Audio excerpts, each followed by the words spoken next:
এখন উদখুলু ফিস সিলমি কাফার দিকে তাকালে আমরা নামাজীদের মাঝেও গাফলা দেখি। কথা ছিল যে ব্যক্তি প্রকৃত অর্থে নামাজি হবে সে অপরাধী হবে না। অপরাধ প্রবণতা এবং নামাজ একসাথে চলবে না, চলে না।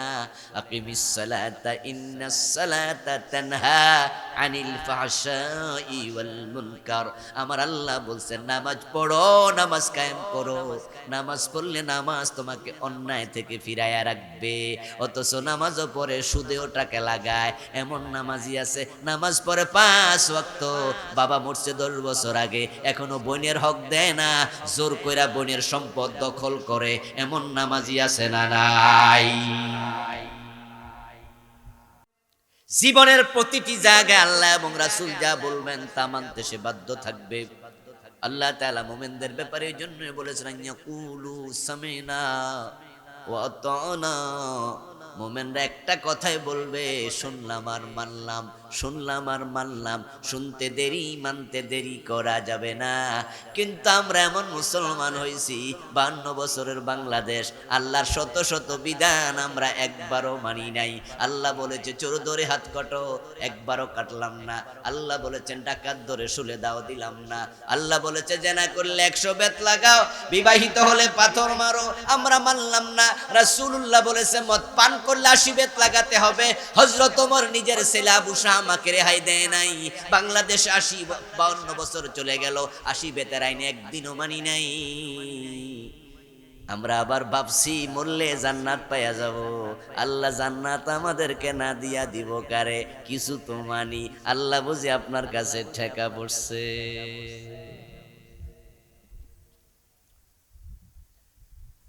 যুদ্ধের মাল থেকে একটা চাদর চুরি করাতে রাসূলুল্লাহ সাহাবীকে আল্লাহ জাহান্নাম দিয়ে দিয়েছে। যুদ্ধের মাঠে নিজের তলোয়ার নিজের পেটের ভিতরে ঢুকায়া মরে গেছে। একটা গুনার কারণে রাসূলের সাহাবী যুদ্ধের মাঠে জাহান্নাম পেয়ে গেছে। ওই সগলখড়ি করতো রাসূলের সাহাবীকে আল্লাহ জাহান্নাম দিয়ে দিছে। আর আমনে সাহাবী না, তাবী না, তবে তাবী না, কিচ্ছু না। আর আমনে অধিকা মুসলমান, আল্লাহ বুঝে আপনারা জান্নাত দিতে বাধ্য। ঠেকায় পড়ছে আল্লাহ। ইসলামকে এত হালকা ভাবে নেওয়া যাবে না। সব কথা আপনাকে মানতে হবে যা আল্লাহ বলেছেন। রাসূলুল্লাহ সাল্লাল্লাহু আলাইহি ওয়াসাল্লামের ফুফাতো ভাই হযরত জুবাইর ইবনুল আওয়াম রাদিয়াল্লাহু তাআলা আনহুর সাথে মদিনার এক খেজুর বাগানে একজন আনসারী সাহাবী ঝগড়া লাগলো। ঝগড়ার বিষয়বস্তু ছিল খেতে পানি দেয়া নিয়ে। খেজুর বাগান ছিল, খেজুর বাগানে পানি দেয়া লাগে। মরুভূমির দেশ তো, পানি দিলে ফসল একটু ভালো হয়, খেজুর ভালো ধরে। আর পানি কম থাকলে খেজুর কিছু ঝরে টরে পইরা যায়। পাশ দিয়ে নালা, হযরত জুবাইর রাদিয়াল্লাহু তাআলা আনহু নালার মাঝে বাদ দিলেন, পানি একটু ফুলুক, পানি একটু বাড়ুক, তারপরে এখান থেকে বালতি কাইটা কাইটা খেজুরের গোড়ায়, গাছের গোড়ায় পানি দেব। ঠিক নালার একটু সামনে আরেকজনের ক্ষেত, উনি ছিল আনসার সাহাবী, বাড়ি তার মদিনায়। আর জুবাইর ইবনুল আওয়ামের বাড়ি মক্কায়, হিজরত করে মদিনায় গেছে। ওই আনসারী এসে বলল, ভাই আমার জুবাইর, তুমি পানি পরে দিও, আমি একটু ব্যস্ত আছি, আমি পানিটা আগে দেই। আর আমরা তো আনসারী, মদিনার মানুষ, আমাদের অধিকার তোমাদের চেয়ে একটু। হযরত জুবাইর বলেন এসব কি কথা ভাই? আলাউয়ালু ফালাউয়াল, সামনে আছে যে অধিকার তার বেশি, এটাই তো নিয়ম। মসজিদে ঢুকলে সামনের কাতারে কে দাঁড়াবে? আগে যে ঢুকবে সে, ঠিক না? এলাকার চেয়ারম্যান যদি পরে আসে সামনের কাতারে দাঁড়াবে না। যদি সিট খালি থাকে দাঁড়াও, ফাঁকা না থাকলে পিছনে দাঁড়াতে হবে। সামনে যেই আসবে তাকে টেনে পিছনের অধিকার চেয়ারম্যান সাহেবেরও। আলাউয়ালু ফালাউয়াল। ও বেটা কই আমরা আনসারী, আমরা তোমাদের জায়গা দিছি মিয়া, এলাকায় থাকার অধিকার দিছি, আমার লোক ভাব দেখাও। জুবাইর বলে জিনা শরীয়তের দেয়া অধিকার, আমি তোমার ছাড় দেব না, আমি পানি আগে দেব। ওখান দিয়ে রাসূলুল্লাহ সাল্লাল্লাহু আলাইহি সাল্লাম হেঁটে যাচ্ছিলেন। তারা দুইজন রাসূলের কাছে গেলেন, ইয়া রাসূলুল্লাহি, আমরা এই ঝগড়া লাগছি দুইজন, কেউ কারো কথা শুনি না, বিচারটা আমনে কইরা দেন। আল্লাহর হাবিব সরজমিনের জায়গা দেখলেন, দেখে বলেন ইসকিয়া জুবাইরু, সুম্মা আরসিলিল মাআ ইলা জারিক। সহিহ বুখারীর riwayat। ও জুবাইর, তোমার ক্ষেত আগে, তাই তুমি পানি আগে দাও, তোমার অধিকার। আর পানি দেওয়ার পরে তোমার প্রতিবেশীর দিকে পানি ছেড়ে দিও, বাদ দিয়া রাখিও না, এরপরে সে দেখ। আল্লাহর হাবিবের ফয়সালা শোনার সাথে সাথে ওই আনসারী সাহাবী বলে বসলো, আ ইবনু আম্মিকা ইয়া রাসূলুল্লাহ, হুজুর আপনার ফুফাতো ভাই, তাই তার পক্ষে রায় দিলেন বুঝি। ফাতালাওয়ানা ওয়াজহু রাসূলিল্লাহি সাল্লাল্লাহু আলাইহি ওয়াসাল্লাম, প্রিয় নবীর চেহারা লাল হয়ে গেল। তুমি কি বললা? আমি বুঝি আমার স্বাস্থ্য ভাই খালাতো ভাই দেখে আমি পার্সিয়ালিটি করে রায় দেই, আমি চেহারা দেখে বিচার করি, তুমি এটা কি বললা? সাথে সাথে জিবরিল আমিন হাজির হয়ে গেলেন, কোরআনের আয়াত আল্লাহ নাজিল করে দিলেন, ফালা ওয়া রাব্বিকা লা ইউমিনুনা হাত্তা ইউহাক্কিমুকা ফীমা শাজারা বাইনাহুম ثم لا يجدوا في أنفسهم حرجا مما قضيت ويسلموا تسليما। سبحان الله। আল্লাহ তাআলা আয়াত নাযিল করলেন, ও নবী আপনার রবের কসম, এই লোকগুলো লা ইউমিনুন, ফালা ওয়া রাব্বিকা লা ইউমিনুন, তোমার রবের কসম এই লোকগুলো ততক্ষণ পর্যন্ত মুমিন হতে পারবে না যে পর্যন্ত না আপনি নবী যা বলেন তা সর্বান্তঃকরণে মেনে না নেয়। নবী বলছে আগে পানি দেবে সে, এটাই চূড়ান্ত কথা, এখানে দ্বিতীয় কোনো কথা বলার অধিকার কারো নাই। নবীর কথার বাহিরে কথা বললে আল্লাহ বলে আমি আমার কসম করছি লোকটা মুমিন না। এবার আপনারাই বলুন তো, চোর ধরে হাত কাটার কথা কোরআনে আছে না নাই? السارق والسارقة فاقطعوا أيديهما جزاء بما كسبا نكالا من الله। চোর নারী হোক আর পুরুষ হোক হাত কেটে দিও, এটা তাদের জন্য প্রতিফল, আল্লাহর পক্ষ থেকে এটাই বিধান। প্রিয় নবীজি বললেন আমার মেয়ে ফাতেমা যদি চুরি করে আমি ফাতেমার হাতটাও কেটে দেব, আল্লাহর বিধানের বাহিরে আমি চলবো না, আমার মেয়েকেও ছাড় দেব না। এবার আপনারাই বলুন তো, রাসূলের এই ফয়সালা, আল্লাহর এই ফয়সালা 52 বছর ধরে বাংলাদেশ যারা চালায় তারা একবারও মানলো না, কিয়ামতের দিন কি জবাব দেবে?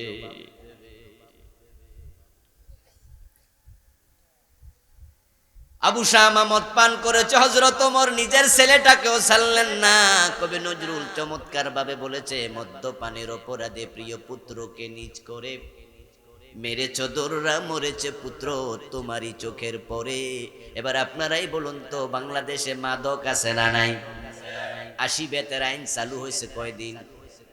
একদিনের জন্য চালু কইরা যদি বন্ধ করতো তাও তো কইতাম একদিন চালাইছিল। চালু করে নাই। যেখানে খেতে আগে পানি দেবে, খেতে পরে পানি দেবে, রাসূলের কথার বাহিরে চলাতে আল্লাহ কয় মুমিন না। এখন আপনারা ডজন ডজন আইন মানেন না, কিছু মানবেন কিছু মানবেন না, সুবিধাবাদ জিন্দাবাদে মুমিন হওয়া যায় না। উদখুলু ফিস-সিলমি কাফা। আল্লাহর জান্নাতে যেতে হলে পরিপূর্ণ আত্মসমর্পণ করো। এখন আত্মসমর্পণ কই? আমরা এমন অসংখ্য লোক দেখি যারা কালেমা পড়ার পরে দায়িত্ব শেষ কইরা শেষ বাড়ি চলে গেছে, ইউনিভার্সিটি ভর্তি হইছে, ক্লাস আর করে না, মেডিকেলে ভর্তি হইছে, ক্লাসে আর যায় না, বেটা প্রফেসরও হবে না, ডাক্তারও হবে না, বরং সার্টিফিকেটে পাবে না। এই ভর্তির কোনো দাম নাই। কালেমা পড়ে কিন্তু 5 ওয়াক্ত নামাজ নাই, এমন মুসলমানের তো অভাবই নাই। ফজরের টাইমে মসজিদে গেলে দেখবেন এক কাতার আধা কাতার, এমন মসজিদও আছে ইমাম সাহেব আর মুয়াজ্জিন মুসল্লি একটাও নেই। মাঝে মাঝে দূরের পথ থেকে মাহফিল করে রাতের বেলায় যখন ফিরি কক্সবাজার উত্তরবঙ্গ, ছোট গাড়ি নেই না, বড় গাড়িতে করে আসি। পথিমধ্যে ফজরের টাইম হয়, ড্রাইভারকে বলি, ড্রাইভার সাহেব ফজরের নামাজ পড়বো, গাড়ি থামায়েন। এমনও আমি নামাজ পড়েছি, যাত্রী আমরা 30 জন 40 জন, গাড়ি ভরা, আমি একজন ছাড়া ফজরের নামাজ একটা লোকেও পড়ে। ড্রাইভার কে গাড়ি থামাইছে? থামাইছে, হুজুর কইছে থামবে, আলহামদুলিল্লাহ। আমি দেখলাম ফজরের নামাজ পড়ে এসে ড্রাইভার আর হেল্পার দাঁড়ায় দাঁড়ায় বিড়ি খায়, মাড়িত খায় এখানে। গাড়ির ভিতরে তো এসি গাড়ি, বিড়ি টিড়ি খাইলে মানুষ খারাপ করব। এজন্য ভাবলো হুজুর যেহেতু নামাজ পড়ে এই সময়টা আমরা কাজে লাগাই। নামাজে কাজে লাগাই নাই, কিসে কাজে লাগাইছে? বিড়ি খাইতেছে। ও প্রিয় ভাই, আপনি ইসলামে পরিপূর্ণ প্রবেশ কি দিয়া করলেন? নামাজ জান্নাতের চাবি। নামাজ নাই তো ঈমান নাই, আপনি তো ঈমানদারি না। قال النبي صلى الله عليه وسلم من ترك صلاة متعمدا فقد كفر। রাসূলুল্লাহ বলছে ইচ্ছা করে যে নামাজ ছেড়ে দেয় সে কুফরি করে। বাইনাল মারই ওয়া বাইনাল কুফরি ওয়া শিরকি তারকুস সালাত। কে মুমিন কে মুশরিক, কে মুমিন কে কাফের, তার প্রমাণ হলো নামাজ ছেড়ে দেয়া। যে নামাজ ছেড়ে দেয় ঈমানের কোনো প্রমাণ তার কাছে আর নেই। ইবনে মাসউদ রাদিয়াল্লাহু তাআলা আনহু সাহাবী, তিনি বলেছেন মান লাম ইউসাল্লি ফালা দীনা লাহু। যে ব্যক্তি নামাজ পড়ে না ইসলামে আছে, কথা বলার অধিকার তার নাই। এখন আপনারা আমার আজকের ওয়াজে যারা আসছেন তারা মনে মনে কেউ খুশি, হুজুর যাক এই ওয়াজ আমার গায়ে পড়ে নাই, কারণ আমি তো নামাজ ছাড়ি না। কিন্তু আপনাকে বলছি রাসূলুল্লাহ আল্লাহ তাআলা কোরআন মাজিদে বলছেন ওয়ামুর আহলাকা বিসসালাতি ওয়াসতাবির আলাইহা। ও নবী, নামাজ নিজে পড়লে হবে না, পরিবারের লোকদেরকে নামাজ পড়াতেই হবে।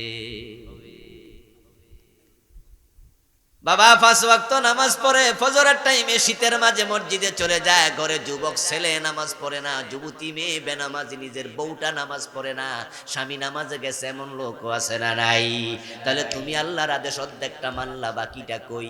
আল্লাহ তো বলছে নিজে নামাজ পড়ো, পরিবারের লোকদেরকেও নামাজ পড়াতেই হবে। তুমি দায়িত্বশীল, এই দায়িত্ব আল্লাহ তোমার কাঁধে চাপাইয়া দিছে। আলা কুল্লুকুম রাইন ওয়া কুল্লুকুম মাসউলুন আন রাইয়াতিহি। প্রিয় নবীজি বলছেন তোমরা দায়িত্বশীল, প্রত্যেকে দায়িত্বশীল, কম বেশি দায়িত্ব সবার আছে। হাসরের দিন সবার দায়িত্বের ব্যাপার আল্লাহর সামনে জবাব দিতে হবে। মুরু আওলাদাকুম বিসসালাহ ওয়া হুম আবনাউ সাবঈ সিনিন ওয়াদরিবুহুম আলাইহা ওয়া হুম আবনাউ 10 সিনিন ওয়াফাররিকু বাইনাহুম মাদাজিআহুম। সন্তানের বয়স 7, নামাজের জন্য আদেশ করো। সন্তানের বয়স 10, নামাজ না পড়লে শাসন করো। তোমার সন্তান বেনামাজি হলে আল্লাহর কাছে তোমাকে জবাব দিতেই হবে। কু আনফুসাকুম ওয়া আহলিকুম নারা। জাহান্নাম থেকে শুধু নিজে বাঁচলে হবে না, পরিবারকেও বাঁচানোর আদেশ দিয়েছে কে?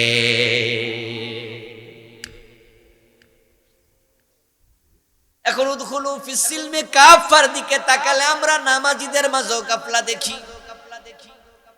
কথা ছিল যে ব্যক্তি প্রকৃত অর্থে নামাজি হবে সে অপরাধী হবে না। অপরাধ প্রবণতা এবং নামাজ একসাথে চলবে না, চলে না। আকিমিস সালাতা ইন্নাস সালাতা তানহা আনিল ফাহশাই ওয়াল মুনকার। আমার আল্লাহ বলছেন নামাজ পড়ো, নামাজ কায়েম করো।